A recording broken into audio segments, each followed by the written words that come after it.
할렐루야. 오늘은 산상변모주일입니다. 산상변모주일은 사순절이 시작되기 전 마지막 주일입니다. 이날은 예수님께서 베드로와 야고보와 안드레 세 제자를 데리고 산에 오르셔서 빛나는 모습으로 변화되신 것을 기념하며 예배드리는 날입니다. 우리는 이 사건을 변화산 사건 또는 변화산 체험이라고도 합니다. 성경에서 산은 하나님을 만나는 중요한 장소를 의미하곤 합니다. 오늘 본문에서도 하나님은 모세를 시내산으로 부르셨습니다. 하나님이 왜 모세를 시내산으로 오르게 하셨는지 예수님의 변화산 사건과 연관지어 살펴보고자 합니다. 하나님께서 모세를 시내산에 오르게 하신 이유는 무엇일까요? 우리 12절을 함께 읽겠습니다. 시작. 여호와께서 모세에게 이르시되 너는 산에 올라 내게로 와서 거기 있으라. 내가 그들을 가르치도록 내가 율법과 계명을 친히 기록한 돌판을 내게 주리라. 아멘. 함께 해봅시다. 말씀의 산에 오르라. 하나님은 모세에게 멋진 풍경을 보여주기 위해서 산에 오르라고 하신 것이 아닙니다. 모세의 건강을 위해서 등산을 권유하신 것도 아닙니다. 하나님이 모세를 시내산으로 부르신 이유는 말씀을 주시기 위해서였습니다. 그 말씀은 하나님의 백성 삼으신 이스라엘 백성들에게 주시기 위한 말씀이었습니다. 시내산에 40일간 머무르면서 모세는 하나님의 말씀을 받았습니다. 하나님께서는 친히 준비하신 돌판에 십계명을 새겨서 모세에게 주셨습니다. 또 그 외에도 민법, 형법, 상법, 소송법, 우리 일상생활에 관한 모든 구체적인 법을 모세를 통해 또 주셨습니다. 하나님은 이스라엘 백성들이 하나님의 법을 따라 살기를 바라셨던 것입니다. 그러면 그 전까지는 어떠했습니까? 이스라엘 백성들은 애굽에서 종살이했습니다. 바로의 압제 아래에서 애굽의 법을 따라 살아야 했습니다. 그렇다고 사람 대접받으면서 산 것도 아닙니다. 거의 짐승처럼 학대당하면서 의무만 있을 뿐 법의 보호를 받지 못했습니다. 이스라엘 백성들은 애굽 사람들의 노예로서 애굽의 국민 대접을 받지 못하고 살았던 것입니다. 하나님은 이스라엘 백성들을 그 애굽의 압제에서 해방시키시고 시내산으로 부르셨습니다. 그리고 하나님의 백성에게 따라야 할 하나님의 법을 시내산에서 지금 내려주고 계신 것입니다. 19장에서 모세는 하나님께 받은 율법을 산에서 내려와서 백성의 장로들에게 전달합니다. 하나님은 모세를 또다시 산으로 부르십니다. 그리고 모세에게 말씀을 주십니다. 모세는 받은 말씀을 산 아래에 내려와서 다시 전해주었습니다. 성경의 기록을 잘 살펴보면 모세는 한두 번 시내산에 올라간 것이 아니라 적어도 5번 내지 6번 정도 산에 올라갔다는 것을 알 수가 있습니다. 80세의 모세가 시내산을 대여섯 번 오른 것이 얼마나 대단한 일인지 감이 잘 안 오시죠? 그래서 제가 시내산 사진을 준비했습니다. 한번 보여주시겠습니까? 뒤에 잠깐 불을 좀 꺼주세요. 자, 시내산은 이렇게 생겼습니다. 제가 한 8년 전에 시내산에서 가서 찍어온 사진들입니다. 자, 바위산이죠? 다음 장. 이렇게 나무도 풀도 거의 없는 산입니다. 그 다음이요. 이렇게 멀리서 봐도 헐벗은 산인 것을 알 수 있습니다. 그 다음이요. 너무나 가파르지요? 저런 가파른 산을 모세가 가까스로 비탈길로 해서 올라갔을 것입니다. 그 다음에요. 자, 이렇게 또 그 다음이요. 해질녘의 모습입니다. 마지막 여기가 정상입니다. 자, 이제 불을 켜주셔도 되겠습니다. 여러분, 이 정상에 기도할 수 있는 그런 예배처가 있는데 그 높이가 2000m가 넘습니다. 우리 교회 뒤에 무슨 산이 있습니까? 마레산이 있죠. 마레산은 높이가 얼마나 될까요? 385m입니다. 시내산의 5분의 1도 안 되는 산입니다. 그런데 여러분, 80세가 넘은 어르신이 마레산 올라가는 거 쉽겠습니까? 물론 건강한 분은 올라갈 수도 있겠다 싶겠지만 저도 마레산 올라가면 운동이 꽤 많이 됩니다. 쉽지 않습니다. 그러면 여러분, 지리산의 제일 높은 봉우리가 어디입니까? 예, 천왕봉. 천왕봉 올라가 보신 분 계십니까? 천왕봉 저도 몇 번 올라가 봤는데 정말 쉽지 않은 산입니다. 천왕봉 올라갔다 내려오면 다리가 풀리고 정말 기진맥진합니다. 그런데 또 다시 올라가라고 하면 엄두가 안 나겠지요. 그런데 80세가 넘은 모세는 천왕봉 높이가 1915m라고 하는데 천왕봉보다 더 높은 시내산, 그것도 그늘도 없고 완전히 메마른 바위, 먼지로 둘러싸인 그 산을 대여섯 번이나 오르내리면서 하나님의 말씀을 받았다는 것입니다. 하나님은 모세에게 말씀을 주시기 위해서 시내산으로 그를 부르셨습니다.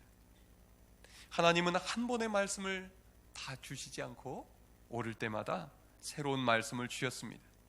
그렇게 해서 시내산 율법이 이스라엘 백성들에게 전달이 되었던 것입니다. 우리 기독교는 말씀을 가장 중요하게 여깁니다. 덮어놓고 믿는 것이 아니라 말씀을 제대로 알고 믿어야 하기 때문입니다. 우리는 내가 믿고 싶은 대로 믿는 것이 아니라 예수님이 믿으라고 하신 대로 믿는 것이 중요합니다.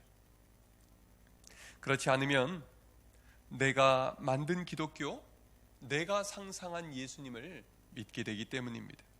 이것은 내가 만들어낸 우상을 숭배하는 것과 같습니다. 그래서 시편 1편에서는 복이 있는 사람은 오직 여호와의 율법을 즐거워하여 그의 율법을 주야로 묵상하는 자라고 말씀합니다. 호세아 선지자는 우상을 숭배하는 이스라엘 백성들에게 눈물로 호소합니다. 우리가 여호와께로 돌아가자. 우리가 여호와를 알자. 힘써 여호와를 알자. 하나님의 말씀을 알자는 것입니다. 하나님의 말씀에서 알려주고 있는 그 하나님을 믿고 하나님의 말씀대로 순종하며 믿음 생활을 하자고 눈물로 호소하는 것입니다. 하나님은 말씀을 사랑하는 사람을 사랑하십니다.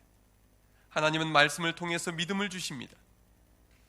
주일날 교회 나와서 예배를 드려도 말씀이 잘 안 믿어지는 분 계십니까?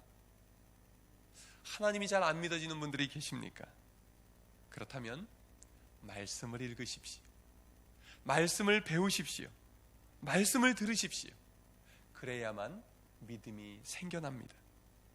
신앙생활을 오래 하신 분들도 마찬가지입니다. 아무리 신앙생활을 오래 했어도 성경 말씀을 잘 모르면 하나님을 잘 모르는 것입니다. 하나님을 제대로 믿을 수가 없는 것입니다. 혹시 여러분들 중에서 성경책을 먼 산 바라보듯이 바라보고 계신 분은 없으십니까? 산 꼭대기까지 올라갈 엄두가 나지 않아서 멀리서 산을 바라보고만 있는 것처럼 이 두꺼운 성경책을 읽을 엄두가 나지 않아서 펼치기가 두려운 분들은 없습니까? 성경은 혼자 읽으면 끝까지 읽기가 어렵습니다. 중간중간에 난코스가 나오기 때문입니다. 성경은 함께 읽어야 합니다. 그리고 이해가 잘 되도록 설명을 들어가면서 읽으면 정말 재미있고 그 말씀이 깨달아지고 꿰어지게 되어 있습니다. 최근에 하나님이 저에게 계속 기도할 마음을 주셔서 기도했습니다. 기도 가운데 하나님께서 우리 교인들과 함께 이 사순절 그리고 오순절에 이르는 90여일간의 이 기간 동안 말씀과 기도에 힘쓰라는 그러한 마음을 주셨습니다. 그래서 이 기간에 우리 교인들과 성경 일독을 해야겠다는 마음을 갖게 되었습니다. 지금 코로나 바이러스로 인해서 온 국민이 불안에 떨고 있고, 그리고 교회들도 긴장 상태에 있습니다. 이러한 위기를 우리는 어떻게 잘 극복할 수가 있을까요? 이럴수록 더 하나님의 말씀을 붙잡아야 합니다.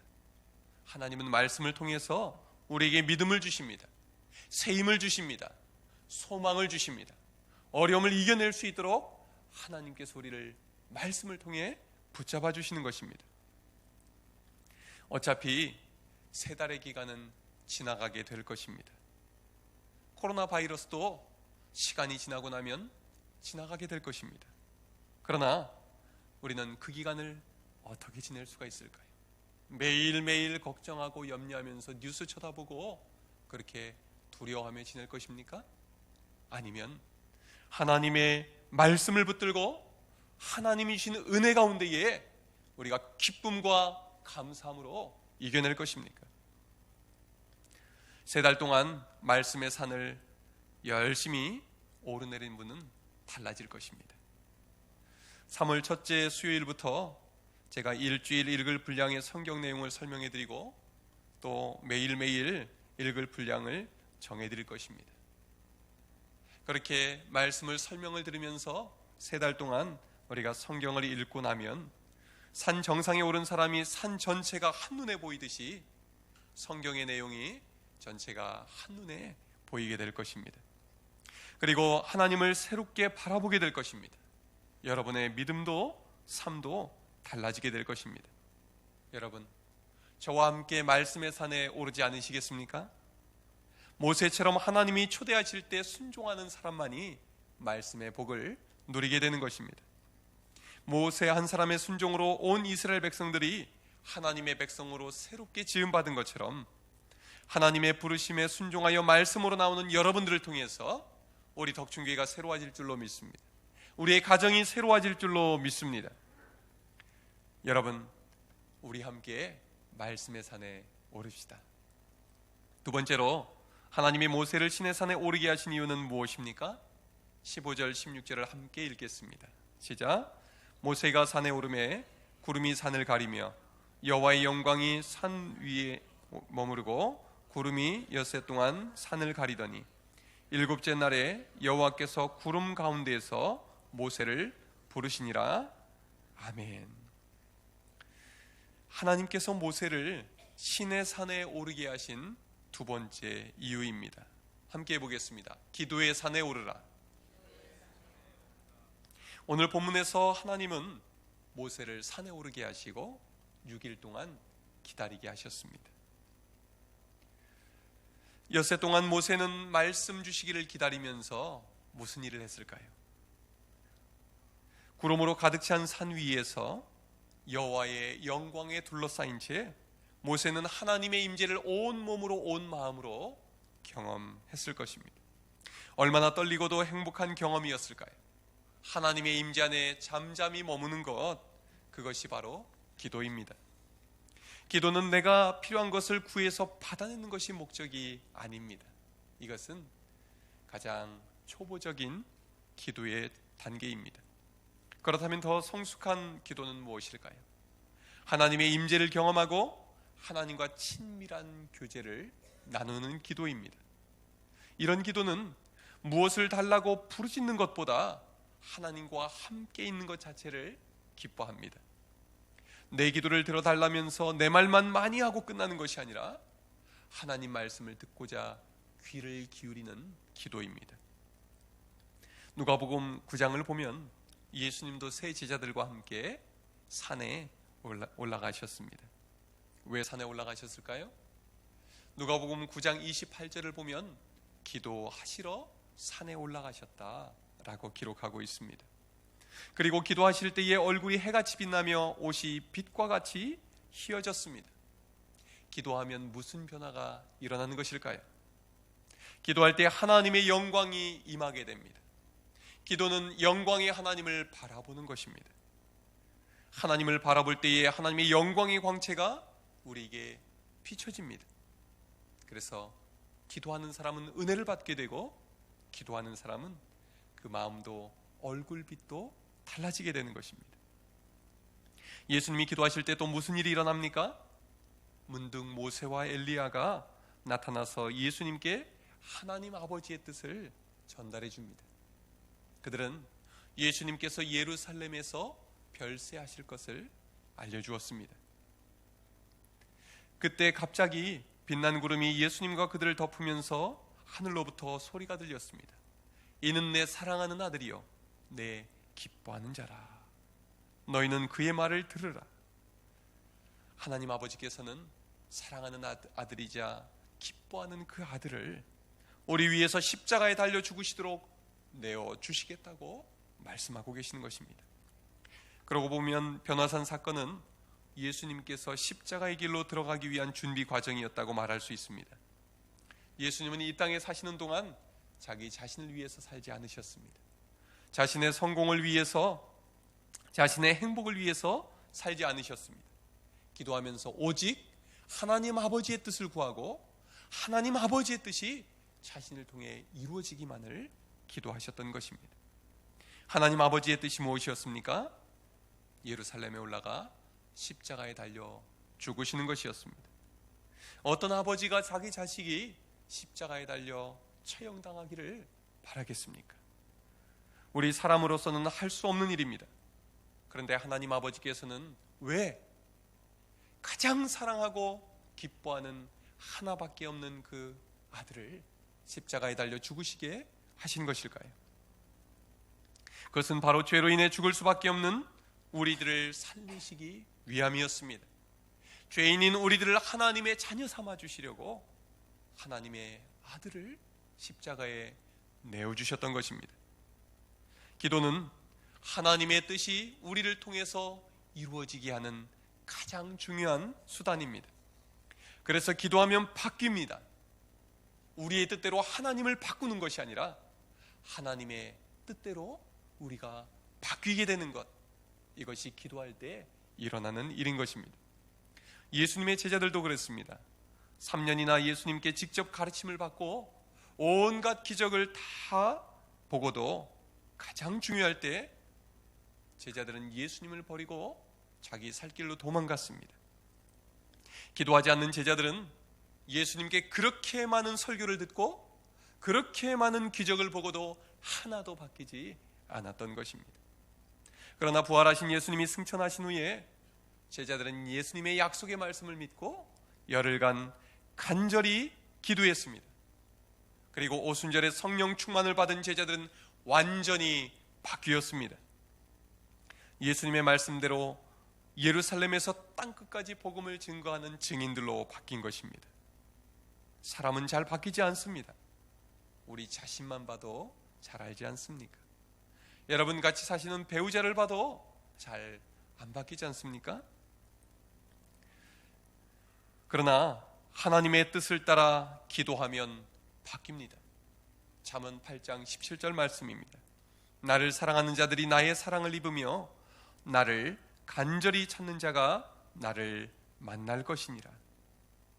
내가 원하는 것을 위해서 기도하면 아무리 응답을 많이 받아도 안 바뀝니다. 하지만 하나님의 뜻을 구하는 사람, 하나님의 뜻을 위하여 기도하는 사람은 반드시 바뀝니다. 기도하는 중에 성령님께서 임하여 주셔서 우리를 바꾸어 놓으시기 때문입니다. 여러분, 지금은 우리나라를 위해서도 기도가 절실하게 필요한 때입니다. 한국교회가 기도로 깨어 있어야 합니다. 아무리 큰 위기가 닥쳐와도 교회가 기도로 깨어 있으면 어떤 어려움도 하나님의 은혜로 이겨낼 수 있었습니다. 그러나 아무리 부유하고 평안해도 교회가 영적으로 잠들어 있으면 그것처럼 위험한 일은 없습니다. 교회가 잠들어 있으면 모두가 위험합니다. 그러나 교회가 깨어 있으면 모두가 살 수 있습니다. 코로나 바이러스보다 더 위험한 것은, 더 무서운 것은 이것 때문에 우리가 말씀에 무뎌지고 기도의 불이 꺼지는 것입니다. 그러면 정말 이 위기를 이겨낼 수 있는 동력을 잃어버리는 것입니다. 말씀을 붙잡고 기도하면 하나님께서 이 어려움을 이겨낼 힘을 넉넉히 주실 줄로 믿습니다. 여러분, 이러한 때에 코로나 바이러스를 두려워하며 염려에 사로잡혀 살기보다 하나님의 치유의 능력을 믿고 기도합시다. 기도에 끼어 있읍시다. 모세와 같이 기도의 산에 올라갑시다. 마지막으로 하나님께서 모세를 신의 산으로 부르신 이유는 무엇입니까? 우리 함께 17절 18절을 읽겠습니다. 시작. 산 위에 여호와의 영광이 이스라엘 자손의 눈에 맹렬한 불같이 보였고 모세는 구름 속으로 들어가서 산 위에 올랐으며 모세가 40일 40야를 산에 있으니라. 아멘. 우리 함께 봅시다. 변화의 산에 오르라. 모세는 하나님의 초대에 순종해서 신의 산에 올랐을 때에 산 위에서 여호와의 영광 가운데 머물게 됩니다. 모세가 구름 속에 들어가서 40일 40야를 하나님과 동행한 것입니다. 그 모습이 마치 맹렬한 불 속에 있는 것 같이 보였습니다. 이 모습은 제자들이 기도할 때 오순절에 성령의 불이 제자들 가운데 임한 것과 비슷한 모습입니다. 나이가 들수록 사람들은 바뀌지 않는다고 하지요. 그러나 하나님은 80이 넘은 노인에 불과했던 모세를 산으로 부르셨습니다. 모세는 나이 핑계대지 않았습니다. 그는 순종했습니다. 하나님은 모세를 말씀으로 기도로 바꾸어 놓으셨습니다. 그는 새 사람으로 변화받은 것입니다. 모세는 어떻게 변했습니까? 민수기 12장 3절에 이 사람 모세는 온유함이 지면의 모든 사람보다 더하더라 라고 기록하고 있습니다. 모세는 젊어서 혈기가 가득한 사람이었습니다. 그는 자기 동족을 괴롭히고 있는 애굽 사람을 견디지 못하고 쳐서 죽였던 사람입니다. 그런데 시내산에 올라 하나님의 은혜 가운데 영광 가운데 머물며 말씀으로 기도로 그는 변화받았던 것입니다. 그래서 그는 이 세상에 있는 모든 사람들 중에서 가장 온유한 자라고 인정을 받았던 것입니다. 또한 무능력한 80대의 이 노인이었던 모세는 은혜 받고 능력 받고 말씀을 받아서 이스라엘의 최고의 영적인 지도자로 거듭나게 되었던 것입니다. 신약에도 그런 사람이 있지요. 가장 많이 바뀐 사람을 꼽으라고 하면 아마 바울이 꼽힐 것입니다. 그러나 바울 이상으로 많이 꼽을 수 있는 사람이 바로 베드로입니다. 베드로도 모세 못지않게 혈기가 가득한 사람이었습니다. 겟세마네 동산에서 기도하던 예수님을 잡으러 온 사람들에게 그는 칼을 빼서 휘둘렀습니다. 그 중에 한 사람의 귀가 잘렸습니다. 그러나 몇 시간 뒤에 그는 예수님을 배반하고 도망가 버렸습니다. 하지만 베드로가 오순절에 성령 충만함을 받은 뒤에는 새 사람이 됩니다. 그는 기도의 사람이 됩니다. 그는 말씀의 사람이 됩니다. 담대한 복음 증거자가 됩니다. 그리고 결국에는 예수님의 복음을 전하다가 순교합니다. 예수님이 가신 길을 따라가게 된 겁니다. 변화산에서 예수님과 함께 있던 베드로는 정말로 성령 받고 변화되었던 것입니다. 여러분, 새 사람이 되기를 원하십니까? 예수 믿고 정말 바뀌고 싶습니까? 사순절을 맞이하게 되는 우리에게 주님이 바라시는 것은 무엇일까요? 말씀의 산에 오르는 것입니다. 기도의 산에 오르는 것입니다. 변화의 산에 오르는 것입니다. 거기에서 주님은 우리를 만나주시고 변화시켜 주시기를 바라시는 것입니다. 이 사순절부터 오순절에 이르는 90여일의 기간 동안 우리 함께 말씀의 산에 올라갑시다. 기도의 산에 올라갑시다. 변화의 산에 올라갑시다. 하나님이 우리를 바꾸어 놓으실 것입니다. 하나님이 우리의 교회를 바꾸어 놓으실 것입니다. 우리의 가정을 바꾸어 놓으실 것입니다. 그리고 우리가 말씀을 붙들고 간절히 기도할 때에 하나님께서 이 나라를 위기 가운데에서 건져 주실 줄로 믿습니다. 기도하겠습니다.